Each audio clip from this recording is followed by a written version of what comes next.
The Darksaber was an ancient and unusual lightsaber, with the blade being thin and curved. The sword-like weapon was black and acted like a black hole, appearing to draw in surrounding light and colour, leaving a white aura around the blade. The Darksaber, when ignited, created a higher-pitched hum than most other lightsabers. Furthermore, when swung, it made a whistle noise. The weapon was once held in the possession of the Jedi Order before the fall of the Republic. After that point, it was passed down from generation to generation, spending most of its days in Mandalorian hands. The Darksaber has a rich history, so let's take a look at it in more detail. Welcome to the Kankrazan Star Wars Lore Weapons Episode 1, The Darksaber.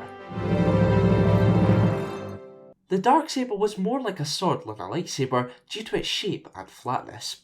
The hilt emitted a blade of pure black plasma which was 1 meter long. With the addition of the surrounding white aura, the blade was uncomfortable to look at for a lengthy period of time, something that could be used in duels to the wielder's advantage. The hilt was long enough to be held in 2 hands and featured an angled crossguard. The blade was activated by an activation stud on the hilt, which screeched and crackled when hit.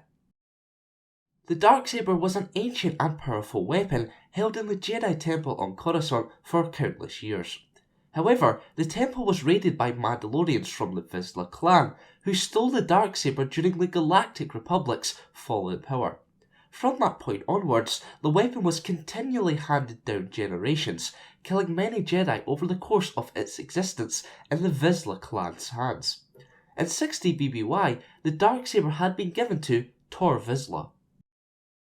In order to destroy the much-hated new Mandalorians, Tor formed a splinter group called the Death Watch. He led the group secretly and opposed both the Mandalore, the traditional leader of the Mandalorian clans, and the anti-Mandalore, who was elected by the pacifistic New Mandalorians. Vizsla made the Darksaber a symbol of his authority as the Death Watch leader, holding on to the weapon throughout both the Mandalorian Civil War and the Great Clan Wars. However, Tor was killed not long after the latter by Jango Fett, meaning the weapon was handed down to Vizsla's clan kinsman, Pre Vizsla. During the Clone Wars, Pre Vizsla had succeeded Tor as the new secret Mandalore, taking leadership of the Death Watch. He secretly held on to the Darksaber as he plotted against Duchess Satine Kryze, the new Mandalorian's latest leader. When Jedi Master Obi-Wan Kenobi discovered the Death Watch's hidden base, he engaged Vizsla in a duel. The Mandalorian was able to hold his own against the Jedi due to his skill with the Darksaber. However, he had to call in his group members for backup, resulting in Kenobi retreating. Afterwards, the Death Watch were forced away from the Mandalore system. The following years saw the Darksaber being used for executions and further duels with the Jedi, one of which was against the Padawan Ahsoka Tano. Later, the Death Watch came across the Zabrak brothers Darth Maul and Savage Opress, both of whom were unconscious at the time and needing medical assistance. After healing the two, Vizsla entered into an agreement with them. Working together for mutual benefit, the Zabraks would help the Death Watch dispose of the new Mandalorians if, in turn, they helped Maul and Opress get payback on Obi-Wan. Following this, the new alliance assembled an army of criminals from the Pike Syndicate and the Black Sun. However, they were unable to gain the allegiance of the Hutt Grand Council, leading to forced negotiations. With a strong backing, the Death Watch were ready to bring about the downfall of the new Mandalorians. When the time was right, the army of criminals attacked the new Mandalorian capital city of Sundari. The city's police units could not stop the assaulting army, meaning the Death Watch had to step in. In what was a staged battle, the Death Watch duelled the criminals, whilst Vizsla duelled Opress in another staged fight. Fooling everyone, Pre defeated his opponent and the Death Watch were seen as heroes. Following the victory, Duchess Satine Kryze was removed from power, replaced by Vizsla. With his goals fulfilled, Vizsla chose to not carry out the other end of the bargain. He betrayed Maul and Opress, having them imprisoned. However, they escaped and Maul challenged Vizsla to a duel, where the winner would be declared the rightful leader of the Death Watch. The duel was fierce and took place all over the throne room of the Sundari royal palace. Knowing he was outmatched, Pre never just used his Darksaber. The Death Watch leader made use of many weapons and gadgets in his Mandalorian armor arsenal.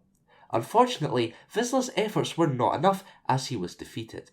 In what was a cruel way to go out, Maul beheaded the Mandalorian with his own Darksaber. In front of the rest of the Death Watch, Maul claimed he was the new leader, taking the Darksaber for himself. Not everyone chose to swear allegiance to Maul, however, causing many to follow Vizsla's lieutenant instead, Bo-Katan Kryze. Asserting his newfound authority, Maul ordered the traitors to be killed. Furthermore, Almec was reinstated as Prime Minister of the new Mandalorians, someone Maul could control. As the Death Watch's new secret Mandalore, Maul lured Kenobi to Sundari, where he killed his former lover, Satine Kryze, in front of his own eyes with the Darksaber. Shortly after imprisoning Kenobi, who later escaped and was helped by Bo-Katan and her rebellious group, Maul was confronted by his former master, Darth Sidious. The Dark Lord of the Sith dueled both Maul and Apprentice in a 2-on-1 fight. After watching Sidious kill his brother, Maul equipped the Darksaber alongside his own lightsaber. Though the dual-wielding offense would defeat most other opponents, Sidious proved to be too strong for Maul. After defeating his former apprentice, the Dark Lord of the Sith released an incredible amount of Force lightning on the Zabrak. Maul screamed in pain as the Darksaber was cast away. Now it's time for this week's question. What do you think happened to the Darksaber following Maul's duel with Sidious? Let me know in the comments below and tell me what weapon you would like to see covered in this series. Thanks for watching, and for more Star Wars weapon lore, keep it locked here to the Kangaskhan. Vizsla came into possession of the Darksaber, which was a black-bladed lightsaber and rather unique compared to the traditional Jedi weapon. His ancestors stole it from the Jedi Temple, and it killed many Jedi over the years spent in Mandalorian hands.